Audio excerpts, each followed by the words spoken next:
Donc bonjour, là je suis avec la team Modi, donc Jérôme, salut. Salut, salut. Et avec Jess. Salut. Donc vous êtes des youtubeurs et vous pratiquez souvent des custom pop et tout ce qui est sur Box Geek et Funko Pop. D'où vous est venue cette passion? Alors, c'est tout bête, il y a un ami qui m'a offert pour mes 26 ans une Funko Pop. Je savais pas trop ce que c'était, je me suis dit, si j'en ai une, je vais vouloir en collectionner d'autres. Et au début, je voulais m'arrêter à 25 et aujourd'hui, on en a 230, 230 pop, sans compter les customs, donc c'est chaud. Ouais, c'est addictif. Même moi, j'avais une pop et je fais il y en a une autre, c'est vraiment addictif. C'est vraiment, Et donc du coup, c'était quoi ta première pop? La première pop, c'était un Chewbacca de Star Wars, la 06. Donc c'est un Chewbacca tout simple. Et donc je vous laisse vraiment, vu que vous connaissez, c'est votre chaîne, vous la présenter quoi. Présenter notre chaîne. Oui. Donc du coup, en fait, on fait de l'unboxing, on fait du custom pop, donc en tuto, et on fait aussi du gaming en live. L'unboxing, c'est surtout Jérémy qui gère. Il fait surtout les vidéos en unboxing. Et tout ce qui est gaming, custom, s'il y a des tutos, c'est moi qui fais la figurine, Jérémy il fait la boîte. Et le gaming, je joue et Jérémy gère tout ce qui est chat en live. Et donc du coup, le gaming, c'est quoi ton jeu préféré? J'en ai tellement. Là en ce moment j'ai repris Overwatch, donc du coup je dirais Overwatch, mais aussi j'adore Splatoon, j'adore jouer sur la Switch, j'adore la Switch, c'est la meilleure console. Mais du coup, Et donc du coup, vous faites des custom pop. Pour vous, si une personnalité devrait vous demander de faire une custom, ce serait lequel que vous préférez? Un rêve fou que quelqu'un vous demande, tu peux me faire une custom? Alors en fait, le rêve fou qui s'est passé, c'est même pas un rêve, on avait vraiment envie un jour de faire des gros youtubeurs et de toucher les plus gros. Et on a touché récemment Squeezie, donc il est tombé mais on l'attendait même pas. On avait secrètement envie de le faire, et on ne savait pas comment l'aborder ni rien, mais en fait on avait fait les pop custom de McFly et Carlito. Et quand on a fait les pop custom de McFly et Carlito, Squeezie elle les a vus, parce qu'ils vont souvent en vidéo dans le même décor. Et du coup, c'est tombé comme ça, l'agent qui nous a contacté pour nous dire ouais, est-ce que vous voulez pas faire une pop de Squeezie, ça lui plairait bien. Squeezie qui redit ouais vas-y, envoie la pop, ça serait super cool, je ferai une petite Insta Story. Et là on a touché, pour nous c'est le Graal, et on a touché aussi Alexandre Astier de Kaamelott.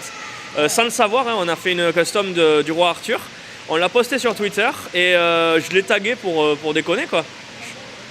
de nos abonnés, on n'y a même pas pensé. En fait c'est moi qui l'ai posté et en fait j'avais pas pensé à le taguer. Et c'est un de nos abonnés qui a tagué dans les commentaires et il l'a vu en fait. C'est comme ça que ça s'est passé, ouais. C'est vrai. Et donc du coup, vous gérez les customs. C'est Jess qui fait la pop en soi. Comment ça prend combien de temps et... Alors, en fait, il y a plusieurs stades. Déjà, il faut que je recherche les bases et ça peut me prendre très peu de temps, comme beaucoup de temps. Ensuite, je dirais que la custom en état, vraiment peinture, modelage, ça me prend généralement 4 heures. Généralement, quand il y a vraiment un gros boulot, mais 3 heures minimum, 4 heures maximum. Et toi, tu fais tout ce qui est design des boîtes, comment ça se passe? Alors comment ça se passe? Les boîtes, c'est vrai que j'en parle pas beaucoup en tuto même, mais en gros je fais tout le design sous Photoshop. Une fois que le design est fait, je vais resizer par face en fait. Donc je vais découper par face une par une et resizer à la bonne taille d'une boîte de pop. Je vais les mettre, donc du coup j'en obtiens 5. Et les 5, je vais les imprimer sur du papier photo glossy autocollant. Comme ça, je les découpe et je les colle par-dessus la vraie boîte. Et pour ceux qui veulent se procurer des pop custom, comment ça se passe? Alors actuellement, ça se passe sur le site modzi.fr. On a une petite rubrique où il faut remplir un formulaire avec tous les détails, c'est-à-dire une photo à nous envoyer de la personne, les passions, le numéro fétiche, la couleur fétiche. Tous les détails que vous pouvez envoyer, vous les mettez et à la fin de ce formulaire, nous on reçoit un mail et on le traite comme on peut parce qu'on a des boulots à côté, on a YouTube aussi à côté en plus. Donc forcément on reçoit 200 mails par mois, c'est un peu compliqué et on en traite qu'au final on peut prendre que 3 à 4 vraies commandes. Donc ça nous fait de la peine bien sûr parce qu'il y a beaucoup de gens qui attendent et on ne peut pas répondre à tout le monde. Mais c'est comme ça que ça se passe, petit formulaire. Ok. Et Jess, quelle est ta série et ton film du moment? Alors, ma série du moment, j'ai beaucoup aimé... Parce que il faut que je réfléchisse, c'est un peu la question, un peu piège chez moi parce que j'ai énormément de séries. Je dirais... Si, je sais. C'est une série qui est très peu méconnue, mais par contre qui est géniale. Je dirais The Magician. Ah oui, c'est excellent, c'est excellent. Tu connais? Ouais, je connais. Ah, t'es le premier qui connaît. Elle est vraiment géniale. C'est une de mes, enfin, c'est ma série préférée. Et sinon, le film du moment, je dirais Deadpool. On a vu Deadpool 2 au cinéma et on s'est marré, mais tellement. Ah, j'attends d'aller le voir, mais The Magician, il y a la saison 2 qui est sortie récemment en plus. Donc j'attends d'aller la voir, mais la 1, j'ai déjà vu et j'ai trouvé vraiment excellente. Et toi, Jérém, c'est quoi ta série du moment et ton film? Alors moi je regarde pas beaucoup de séries, mais il y en a deux que je suis depuis des mois et des années même. C'est Walking Dead et Fear the Walking Dead. Là en plus c'est en grosse liaison, donc on apprend des trucs de ouf et c'est vraiment je décolle pas de ça quoi. C'est vraiment la série de base pour moi. Ah oui, moi aussi j'attends lundi le nouvel épisode de Fear, ouais. Et aussi, si vous devriez voir une pop sortir réellement par Funko, ce serait laquelle pour toi? Ben moi elle va sortir bientôt et je suis trop fier parce qu'en fait c'était la première custom qu'on a créée. C'est The Mask. Ils vont sortir des The Mask, ils vont sortir une Chase et des pop normales.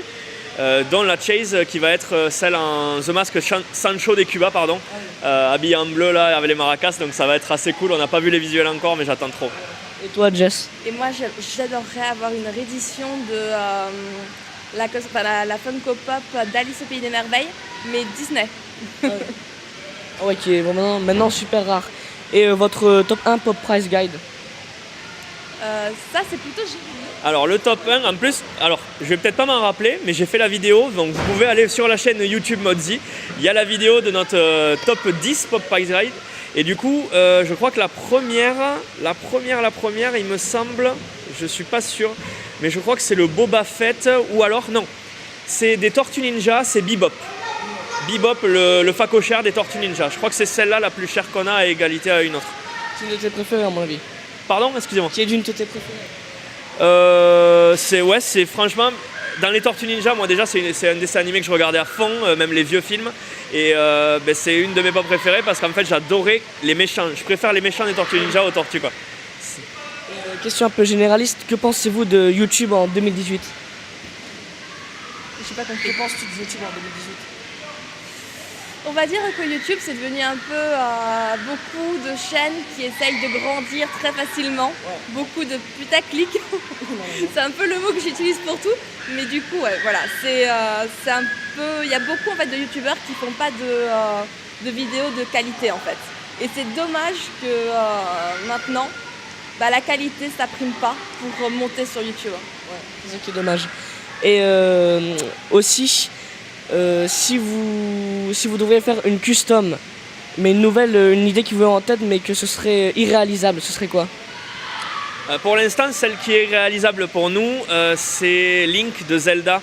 On peut peut-être la faire, on se tâte à la faire depuis des mois et des mois, mais on ne sait pas trop comment. On commence à avoir des idées, mais c'est vraiment un personnage qu'on aimerait bien faire avec Jess. Et ça vous arrive de temps en temps de demander à Funko d'envoyer un petit email en demandant de sortir tel pop? Alors, non, pas spécialement. La seule fois où j'ai écrit à Funko Californie, c'est quand j'ai créé le The Mask au tout début. Je leur ai envoyé une photo du The Mask en boîte et je leur ai dit voilà ce que j'ai créé. Si vous pouviez la sortir, ça serait cool. Et au final, 2 ans après, ça y est.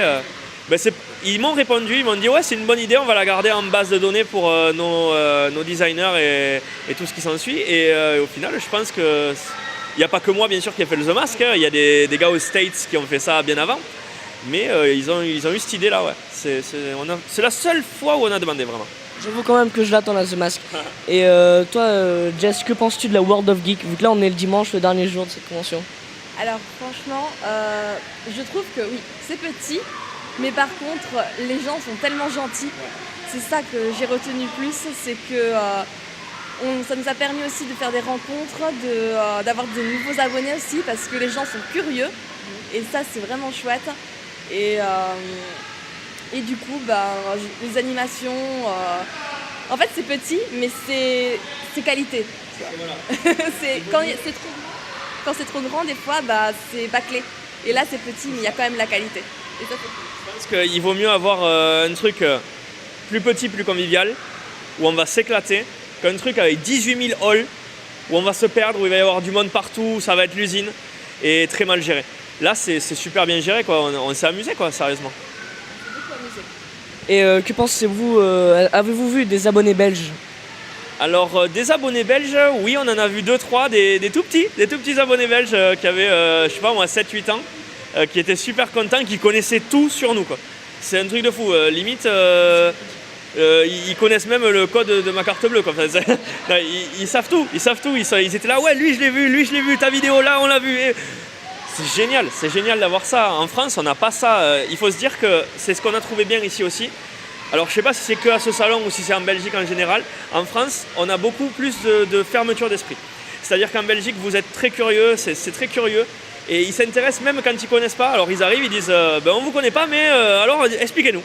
En France, on ne vous connaît pas, mais on s'en fout. Et dernière question, que devriez-vous dire aux youtubeurs qui veulent commencer sur YouTube justement? Peut-être Jérémy. Ben moi je leur dirais de faire déjà de faire ça par passion, pas forcément pour rechercher la gloire, de faire du contenu de qualité, d'acheter un petit micro qui vaut pas très cher parce que le son c'est très important, d'acheter une petite caméra qui fait de l'HD, pas forcément de la Full HD ou du 4K, mais un petit truc de base qui va leur servir pour après évoluer et faire ce qu'ils aiment et pas copier sur les gens pour faire du clic et pour faire de la vue. Ça c'est vraiment la base, il faut faire ce que tu aimes et faire ça parce que tu aimes le faire. Donc merci à vous pour l'interview. Ben, merci à vous de nous avoir interviewés, c'était cool, World of Geek, c'est cool. Voilà. Merci.